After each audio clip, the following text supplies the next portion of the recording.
Hello, friends, and welcome back to the podcast. So, not going to lie, I feel like today's episode is going to be a little bit controversial, um, and really only because there tends to be like polarizing thoughts about certification. So, the first thing that I want to tell you is I am not here to talk smack about any certification program. Okay. So my goal here is to just talk about whether you need to be certified, whether that helps, all of that stuff. And the reason that I decided on this topic for this episode is because I am meeting so many, so many of you guys that are certified and you don't know what to do. You're frustrated, and I just want to talk about that today. Okay, so let's first talk about my story. So a lot of you guys, before I say that, let me preface this by saying a lot of you guys, and this might be you who's listening to me today, you thought that getting certified was going to make people think that they're going to take you serious. They're going to make you think that it means something. Kind of like if you're a dental hygienist, like you have something to back it up, okay? So I am meeting so many of you guys who are stuck, and you're always surprised when I tell you that I'm not certified, nor will I ever be certified, okay? So here's my story. Why do I feel that strongly about it? Like I said, I am not saying that any organization that offers you a certification, you'll know in a minute why I use air quotes. Any organization that offers you certification, I'm not throwing shade at them. I'm not saying that they're not valuable.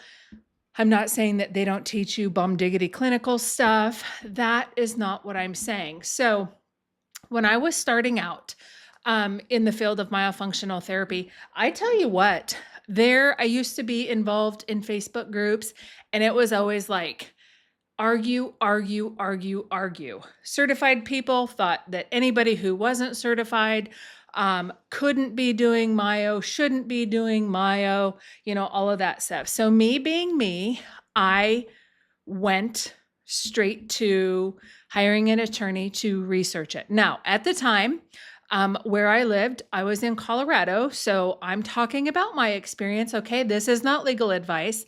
But I hired an attorney in dental regulation. Okay. And interestingly enough, she had been a dental hygienist, and then she became an attorney, and she was very well versed in dental regulation.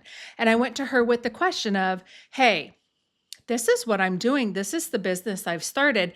And I keep getting these speech language pathologists that talk all this garbage in the Facebook groups about we shouldn't be doing it, and we're doing things wrong, and all of that stuff. So I was a little bit concerned that I had started this business. I was seeing clients, and now is this the case? So I spent a good chunk of money for her to go research the laws, okay? And what she came back to me and said was, there is no governing board for the field of myofunctional therapy. Technically, somebody could work at McDonald's by day, and if they could get trained, they could do myofunctional therapy at night. So that right there is why I am so protective of the field. And you should be too, because there are organizations that allow personal trainers and massage therapists and whatever the heck a movement specialist is. And I don't think they have a position in myofunctional therapy. I'm sorry. A massage therapist should not be doing myofunctional therapy. Just my opinion, okay? So anyhow, that attorney found out that, there is no governing board. Yes, it's in our scope of practice, but even outside of that, there is nobody who says who can and can't do it. Now, I'm not getting into, if somebody was flipping burgers at McDonald's, I'm not getting into the fact that if they could get educated, they're going to have trouble getting insured. So that's besides the point, okay? So my attorney came back to me and she said, Carmen, here's the thing. Most of the time, when somebody has a certification, or like in our case, dental hygienists were registered, there is a board that backs that. And she said, there is not a board. So there is no governing agency. It is like the wild, wild west. And she felt, in her opinion, that getting certified was more misleading than just saying, hey, I'm a dental hygienist with advanced training in myofunctional therapy. So that's my personal choice. And so when I say why I won't ever get certified, unless it becomes a mandatory thing and I have to do it, then potentially I'll cross that bridge when I get there. But in the meantime, it's something that I'm trained to do. It's in my scope of practice. And beyond that, it doesn't matter because it is the wild, wild west. So that was her suggestion to me. I had that attorney on staff for a long while who advised me, like I said, this is not legal advice. I'm just telling you my story. So that was the first thing. The other thing is a lot of you guys think that being certified makes you credible. And I just want you to know that I had exactly one person ask me about my background, about my training, how long I had been doing it. And the answer, my honest answer was, well, ma'am, I am just starting out. That is why you're getting therapy for $750 instead of $3,000, And I told her, I completely understand that if you want to look for somebody more experienced, then by all means go for it. But that is my background. And she did therapy with me. She had amazing results, and she went on to refer a lot of people to me. So that just kind of snuffs out the whole people are going to take me serious. So let's talk about really what the certification is. So truthfully, and honestly, I can't even tell you which organization because I don't know and I don't care, offers the COM, okay, the trademarked. And the reason that I say in quotes is because, again, there's no teeth in that. There's no governing board. Again, I'm not throwing shade at them. I'm not saying anything about the clinical training. I'm just saying that it's brilliant from a business standpoint because once you trademark something, it's protected. Nobody else can use it, okay? So that's why if you have not taken that particular course and done all the things that you need to do to become certified, you can't use it. So I have to correct some people who come through my coaching that are using it, and I'm like, nah, you can't use that. So it's trademarked.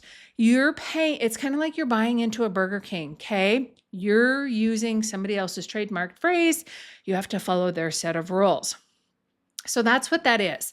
Now, if you go do your research, you're going to see that only one organization can use certified. So now you're starting to see qualified and, gosh, I can't even tell you, but they're starting to pop up over and over again. Somebody else's certification, somebody else's certification. I'm qualified.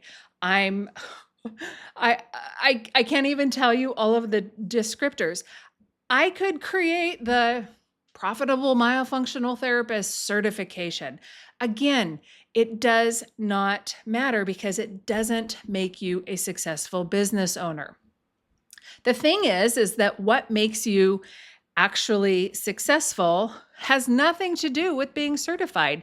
It has everything to do with you actually implementing the knowledge that you have gotten out of said program, okay? So that is the important thing. You have to work with humans and get results for them. Letters do not make you a good therapist. The reps do. Okay? Just because I say, hey, I did some push-ups today doesn't mean that I've got nice tight biceps that you can bounce a quarter off of. What makes me a good bicep is actually doing the work. So that is the most important thing. I don't care what program, qualified, certified, knows what you're doing, whatever. I don't care about that. What is going to make you a good practitioner is doing the work. working with those humans and getting results. So here is what I am seeing. And I'm not just pulling this out of thin air, you guys. I have trained in the past, lots of certified students who come to my program. They would come to the Ditch Hygiene Academy. They come into the Done For You program, which is my $13,000 program, after they have already been trained and certified because they don't know where to start. That is the biggest thing. So again, if you don't know where to start, you can't get the car out of park. Now, again, I'm not saying this out of thin air because I do my research. I get information. We in the business world call it the VOC, the voice of the customer. Every time somebody signs up to join the Profitable Myofunctional Therapist Facebook group, in their words, I hear their struggles, what programs they've taken, how long, good Lord, how long they have been trying to do this. So I'm not just making this up. This is the case. So I've got many of you guys that I have trained before. They're certified. They come to me. And then I also have those of you in my Profitable Myofunctional Therapy training, Profitable Myofunctional Therapist training program. That is a mouthful. So that's my business coaching. And several of you guys, you're certified. And again, you didn't know what to do. So that's what I'm saying. The other thing that I'm seeing is you guys, you did that certification and your clinical knowledge is really good, but you don't have any business acumen. And so that's really what's missing from those programs is because you're stuck because you don't know what to do. You're marketing, or you think you're marketing because you're posting something on Instagram, and those programs don't provide you with anything. I hope that makes sense. Let me see what else is on my notes here. So the thing I think, going back to, does certification make me a good practitioner or do I not need it?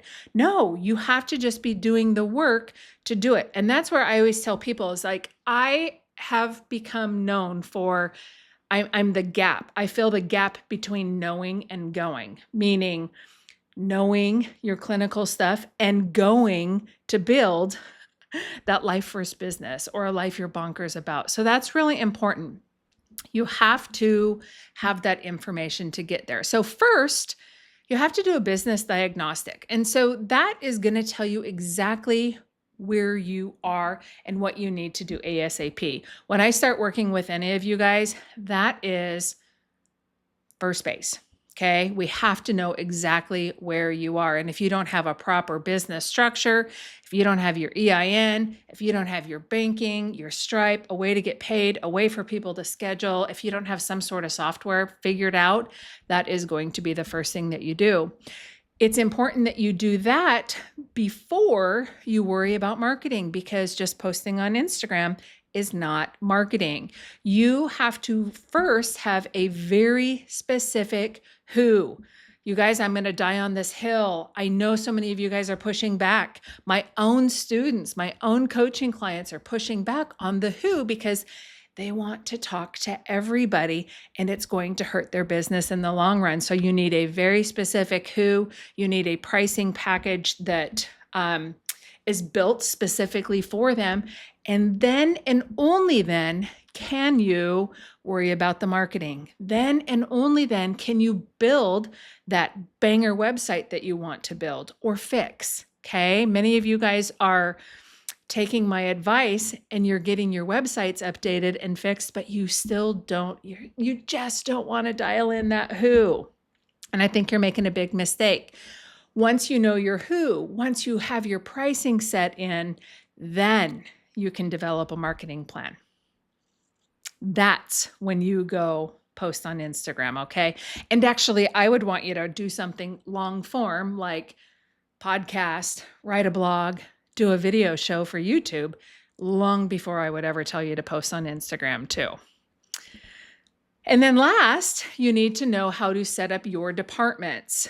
And in this 2026, I also think you need to know how to train an AI employee to do tasks for you in each of those departments. Trust me, my friend, I was on my own for a number of years before I hired any help. I grew a multiple six-figure business before I had any help. And I can tell you now, when I have lots of AI employees that do lots of tasks for me, I feel like this needs to be part of your business training. So the departments that you need to have set up are a sales department, marketing, delivery, customer service, operations, administration, finance, and CEO. So that kind of gives you a list so you can have a head start.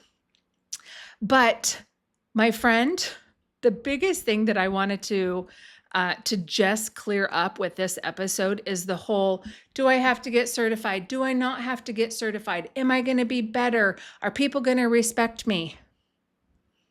It doesn't matter. What matters is that you get good training, you have the clinical information, you use it, you have to feel confident with it, and you have to get the car moving. So important, okay? It's the reps.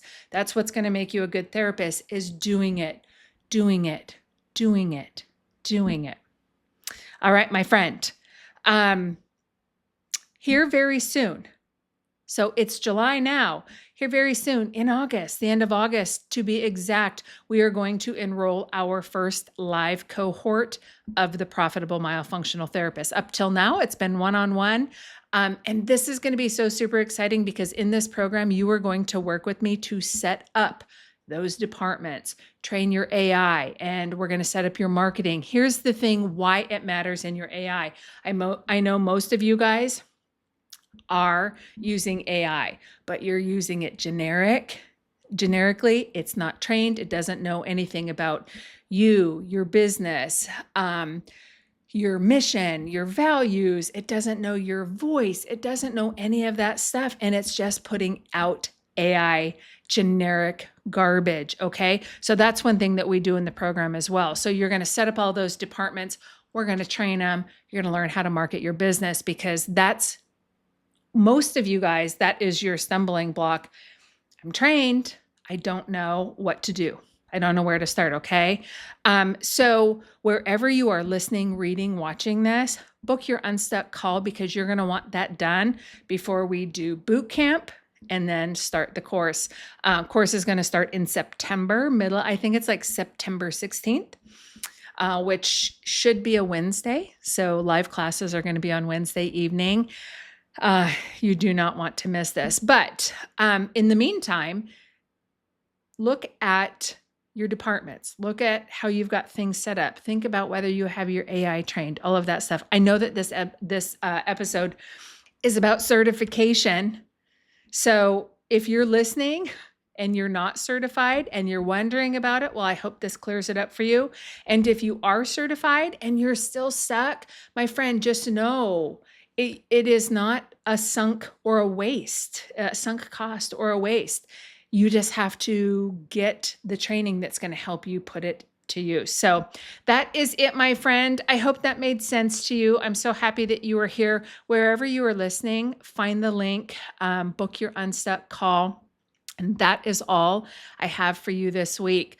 I'm going to land this plane. I have given you a lot to think about before you think about pursuing certification, or if it's very necessary. Most importantly, I have told you what it takes to run a profitable myofunctional therapy practice.